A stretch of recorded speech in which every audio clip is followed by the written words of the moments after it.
So Terry Batista here with Bass Fishing Archives, and we have Shaw Grigsby. And Shaw and I have been talking about some of the old days of bass fishing and some of his first experiences. And he's got a couple of great stories here about how he actually got started in the business. So Shaw?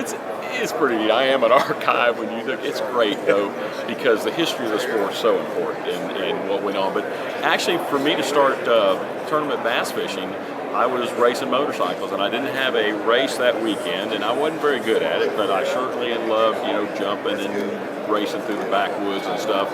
And so a buddy of mine asked me to fish a tournament with him. It was a team tournament, and I said, absolutely. I didn't have anything going, let's go, because I love fishing. Right. And I would fish about once a month, and my dad, I grew up hunting and fishing, and so that was cool, but I hadn't really done much tournament fishing. So he says, let's fish a tournament.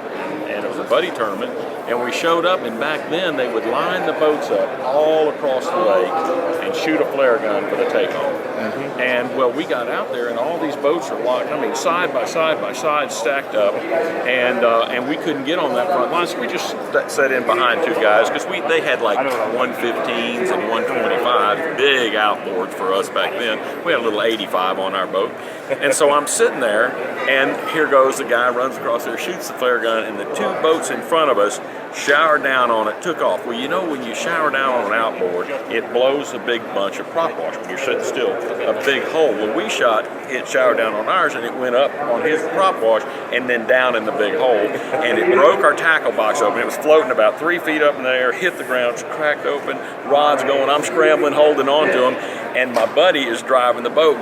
We take off with our little 85, and he wants to follow, because all these boats would make these wide turns and sweep over there, and we're going to a canal. This is in Kissimmee Chain in Florida, and we actually ran straight at it. I said, straight line right to the corner of the canal. He cut off about 30 boats with this little 85. We're 6 inches from the bank, running down the canal. I'm like, this is awesome. We get to the lock going into Toho, and I said, this is a sport for me. I get to fish and race, right? So I said, it can't get better.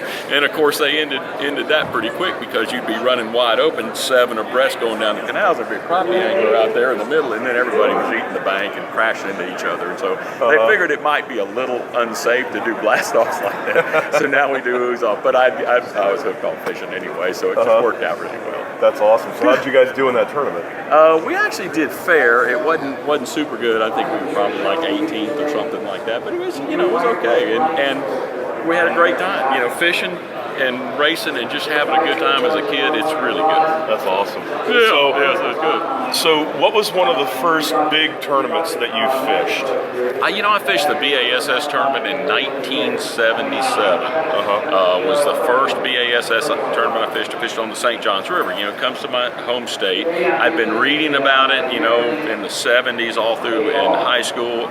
And I just said, I got to try it. It's on the St. Johns River, let's go. So I showed up and fished the tournament, finished 28th, made a check.